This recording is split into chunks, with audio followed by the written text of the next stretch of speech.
فمن يعمل مثقال ذرة خيرا يره ومن يعمل مثقال ذرة شرا يره۔ الحمد للہ رب العالمین والصلاة والسلام علی رسولہ الکریم وعلی آلہ واصحابہ اجمعین، اما بعد۔ یہ دوسری دعا ہے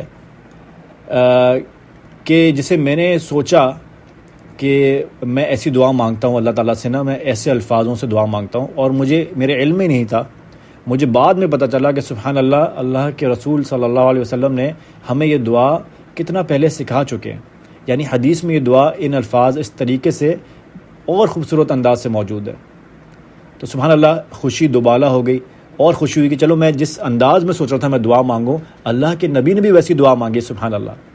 ہوا یہ کہ ہم درس میں اور قرآن میں اور حدیث جب پڑھتے تھے تو ہم الگ الگ جگہوں پہ سنتے تھے نا، کہ جیسے قرآن میں آیات آتی ہے وَلِلَّهِ الْأَسْمَاءُ الْحُسْنَى فَادْعُوهُ بِهَا، اللہ تعالیٰ کے پیارے نام ہیں، خوبصورت نام ہیں، ان سے اللہ کو پکارا کرو۔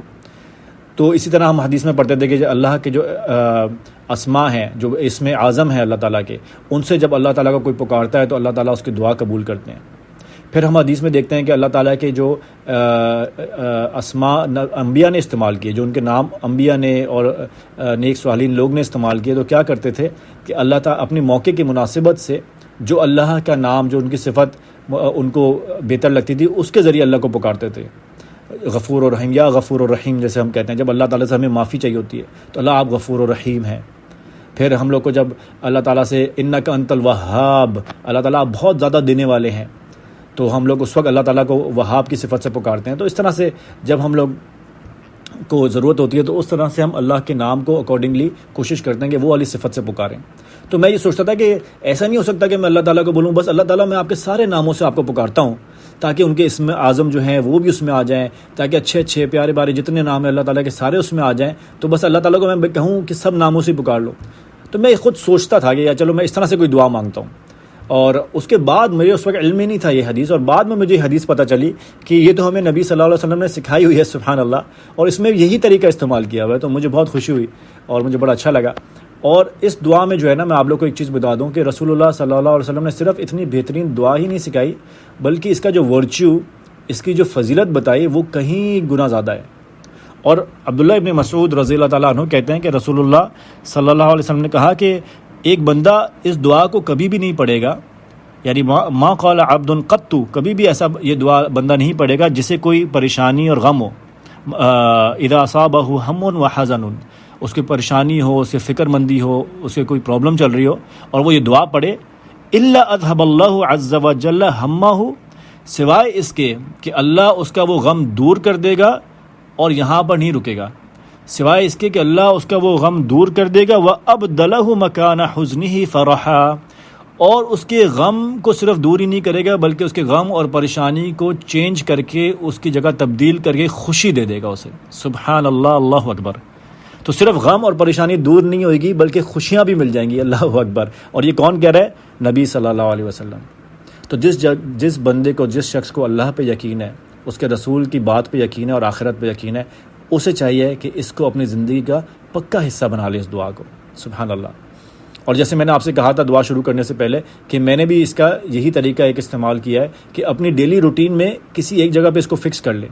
مثال کے طور پر وطر کی نماز میں آخری میں تشہد کے ساتھ آپ اس دعا کو کر لیں، یا کسی سجدے میں کسی نماز کی دعا کسی کے سجدے میں آپ کر لیں، یا نماز جب اذان ہو جائے اور اقامت سے پہلے نماز میں جب آپ جا رہے ہوں تو یاد رکھیں کہ میں نے یہ دعا پڑھنی ہے۔ تو ایک جگہ جب آپ فکس کر لیں گے، یعنی یہ سنت نہ بنا لیں کہ یہ سنت ہے فکس کرنا، اپنے لحاظ سے کوئی ایک ٹائم فکس کر لیں تاکہ آپ کو پھر ہمیشہ یہ یاد آ جائے گی کہ میں نے یہ دعا پڑھنی ہے، اور یہ آپ کی زندگی کا ایک کنٹینیوس پارٹ بن جائے گی۔ تو دعا کو ایک ایک الفاظ ہم پڑھتے ہیں، اس کے بعد اینڈ میں ہم پوری دعا ایک ساتھ پڑھ لیں گے۔ بندہ کہتا ہے، رسول اللہ صلی اللہ علیہ وسلم نے سکھائی دعا، اللہم انی عبدک، اللہم یعنی بندہ اللہ کو پکارتا ہے، یا اللہ انی عبدک، میں تیرا بندہ ہوں، وابن عبدک، اور میں تیرے بندے کا بیٹا ہوں، میں تیرے غلام کا بیٹا ہوں، وابن امتک، اور میں نے تیری کنیز کا بیٹا ہوں۔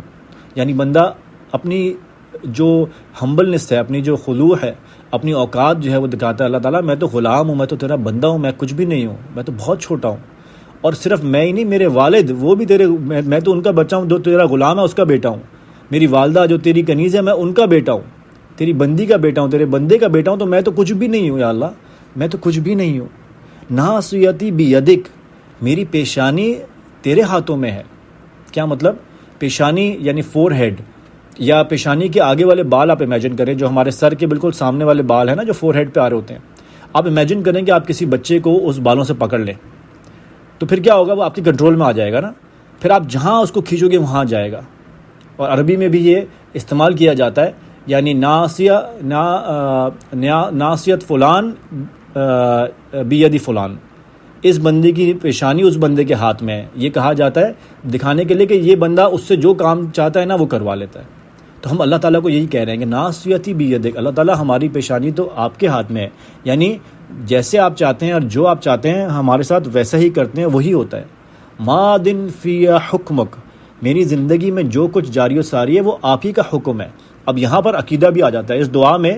جب آپ ایک انسان اس دعا کو مانگتا ہے نا, تو پھر اس کو اس عقیدے کے ساتھ بھی مانگنا چاہیے جو اس دعا میں ذکر ہوا ہے, ورنہ کیا فائدہ.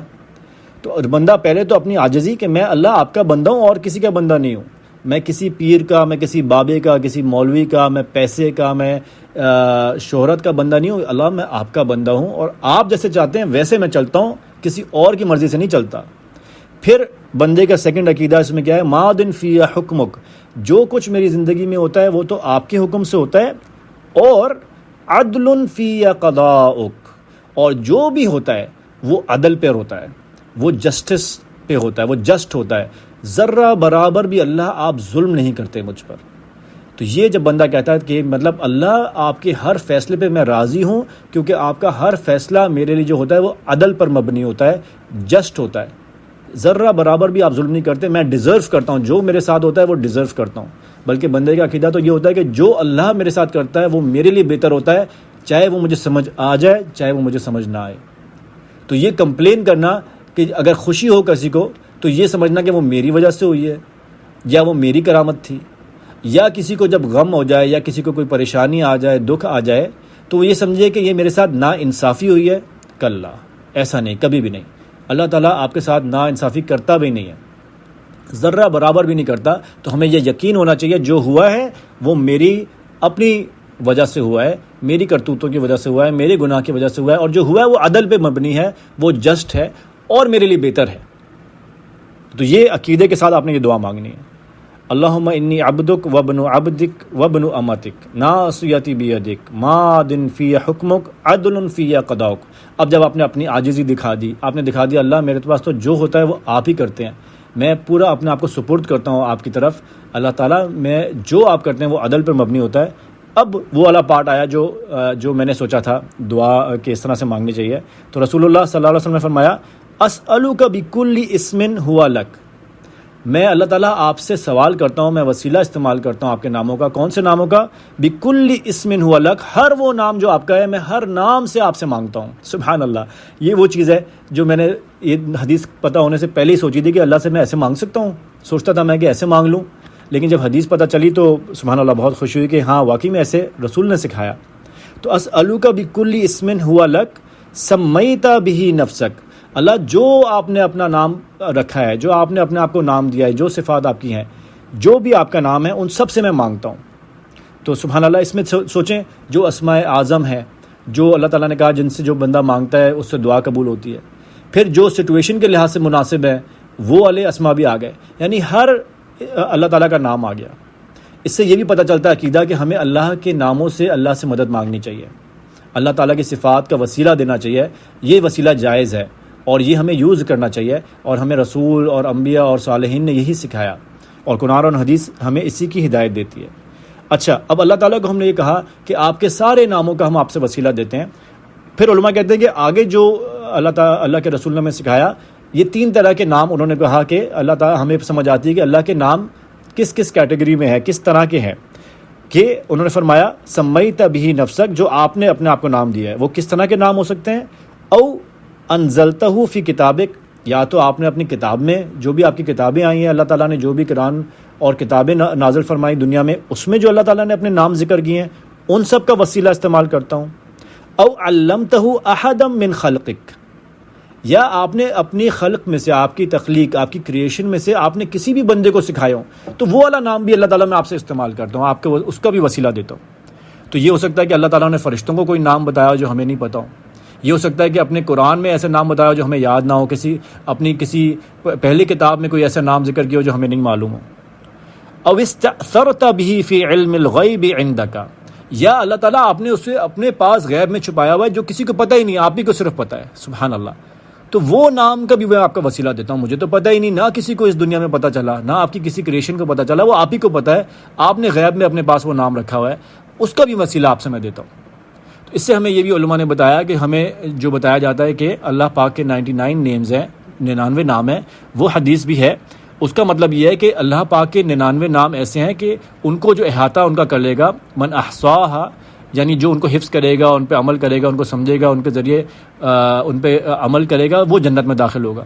لیکن اس کا مطلب یہ نہیں کہ صرف اللہ کے 99 نیمز ہی ہیں، بس 99 نام ہیں، بلکہ اور بھی نام ہیں. جیسے اس حدیث میں ظاہر ہو گیا، او استأثرت به فی علم الغیب عندک، کہ جو آپ نے اپنے پاس غیب میں رکھے ہیں، بتائے ہی نہیں ہیں. تو ایسے بھی اسما ہیں. تو اللہ کے رسول نے ہمیں کیا کہا کہ ہم اللہ پاک آپ سے مانگتے ہیں، آپ کو وسیلہ دیتے ہیں سارے آپ کے ناموں کا جو آپ نے کسی کتاب میں نازل کیے ہوں، جو آپ نے کسی شخص کو اپنی تخلیق میں کسی کو بھی سکھائے ہوں، یا جو آپ نے اپنے پاس غیب میں رکھے ہوں. ہم آپ سے اس کا سوال کرتے ہیں. اچھا، اب اس سوال کے بعد اللہ پاک نے، اللہ کے رسول نے ہمیں کتنی زبردست بات بتائی کہ ہم ان سب کو جب لیتے ہیں تو ہم آپ سے کیا مانگتے ہیں. وہ مانگنا جو چیز ہے وہ بھی بتا دی. ان تجعل القرآن ربیع قلبی، اللہ پاک آپ اپنے کلام قرآن پاک کو ہماری دل کی بہار بنا دیں. سبحان اللہ. بہار سن کے ہی بندہ جو ہے نا فریش ہو جاتا ہے. بہار جو ہے جب سیزن آتا ہے تو ہر چیز کھل کھلا اٹھتی ہے نا، کھل کھلا اٹھتی ہے. زمین جو ہے وہ زندہ ہو جاتی ہے. حیوان، چرند پرند، ان کے لیے ہر جگہ سے وہ جا کے کبھی یہاں سے کھاتے ہیں، کبھی وہاں سے کھاتے ہیں، کبھی کچھ لیتے ہیں. خوشیوں کا ایک سیزن ہے نا. تو اسی طرح ہم اللہ کو کہہ رہے ہیں کہ ان تجعل القرآن ربیع قلبی، اللہ تعالیٰ قرآن کو میری دل کی بہار بنا دیں. میرا دل، میرا جو ایمان ہے وہ قرآن کو کبھی یہاں سے لذت اٹھائے، کبھی وہاں سے لذت اٹھائے، اس سے یاد کرے، اس پہ غور و فکر کرے، اس سے شفا ملے، یہ اس کی زندگی بن جائے، یہ اس کی خوشی بن جائے. قرآن سے اس کو ہر چیز مل جائے جو قرآن جس وجہ سے نازل ہوا ہے. تو قرآن کو ہماری دل کی بہار بنا دیں، اس کو ہم سمجھ سکیں، اس پہ عمل کر سکیں، یہ ہماری زندگی کی بہار بن جائے. وَنُورَ صَدْرِی، اور اسے ہمارے دلوں کا، ہمارے صدر کا نور بنا دیں. یعنی اس کے ذریعے ہمیں روشنی عطا فرمائے، ہم حق اور باطل کی پہچان کر سکیں، ہم حق پر چل سکیں، ہمیں حق پہ چلانے کا ذریعہ بن جائے قرآن، اور باطل سے بچا لے ہمیں، اور ہمیں برائی سے اور دوزخ میں جانے سے، اور جو راستہ آپ کی ناراضگی اور دوزخ پہ جاتا ہے اس سے بچ جائیں. اس کو ہمارے لیے نور بنا دیں. اور پھر وَجَلَاءَ حُزْنِی، اور اس کو ہمارے وَذَهَابَ ہَمِّی، اس کو ہماری غم اور جو ہمارے فکر ہیں ان کو دور کرنے کا ذریعہ بنا دیں، ان کے ازالہ کا، ان کو ختم کرنے کا ذریعہ بنا دیں. سبحان اللہ.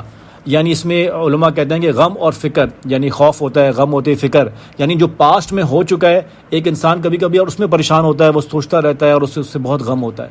اور ایک فکر لگی ہوتی ہے کہ آگے کیا ہوگا میرے ساتھ، آگے آنے والے زندگی میں کیا ہوگا، میں نے فلاں، میرے پاس پیسوں کا مسئلہ ہے، آگے کیا ہوگا، بچوں سے ساتھ آگے کیا ہوگا. تو یہ دونوں چیزیں اس میں کور ہو جاتی ہیں، پاسٹ اور فیوچر. تو اللہ تعالیٰ اب ہمیں جو ہے ان سب چیزوں کو ہم سے ہٹا دیں. یہ سارے غم، پریشانیاں، فکر، ان سب سے ہمیں بچا لیں. اور رسول اللہ صلی اللہ علیہ وسلم نے کیا فرمایا کہ جب یہ بندہ دعا پڑھے گا تو صرف اس کی غم اور پریشانی دور ہی نہیں ہوگی، بلکہ اللہ پاک ابدلہ مکان حزنہ فرحا، اس کے جو غم ہے اس کو دور کر کے، اس کو تبدیل کر کے اس کی جگہ خوشی لا دیں گے اس کو. اللہ اکبر. تو یہ کوئی چھوڑنے والی بات ہے. آخری بات یہ کہ اس کے بعد جب صحابہ جو تھے انہوں نے کہا یا رسول اللہ صلی اللہ علیہ وسلم ینبغی لنا ان نتعلم هؤلاء الکلمات، تو پھر تو یہ ہمارے لیے زیب ہمیں یہ دیتا ہے کہ ہم یہ پھر یاد کر لیں، ہم ان کو سمجھ لیں، سیکھ لیں. تو رسول اللہ صلی اللہ علیہ وسلم نے فرمایا اجل ینبغی لمن سمعہن ان یتعلمہن، یہ چاہیے کہ جو بندہ پھر ان الفاظ کو سنے پھر اس کو چاہیے کہ انہیں یاد بھی کرے، یعنی سیکھ لینے، یاد کر لے یا سیکھ لینے. یتعلمہن، انہیں سیکھ لے. تو آپ لوگوں کو بھی آج یہ الفاظ پہنچ گئے، اور نبی صلی اللہ علیہ وسلم نے کیا کہا کہ جو یہ الفاظ سنے پھر ان کو سیکھ لے. تو ہم ہر کسی پہ بنتا ہے کہ یہ الفاظ اپنے پاس لکھ لیں، لکھ کے پڑھتے رہیں، کسی پہ کاغذ سے پڑھ لیں. امید ہے کہ جلد اللہ پاک آپ کو ذہن نشین کرنے کی بھی اسے توفیق دے دیں گے. اللہ پاک ہمیں اللہ کے ناموں اور صفات کو سمجھنے کی، ان سے اللہ کو بہترین انداز میں پکارنے کی جیسے اللہ کو پسند ہے ویسے توفیق عطا فرمائیں۔ سبحانک اللہم و بحمدک، اشہد ان لا الہ الا انت، استغفرک و اتوب الیک۔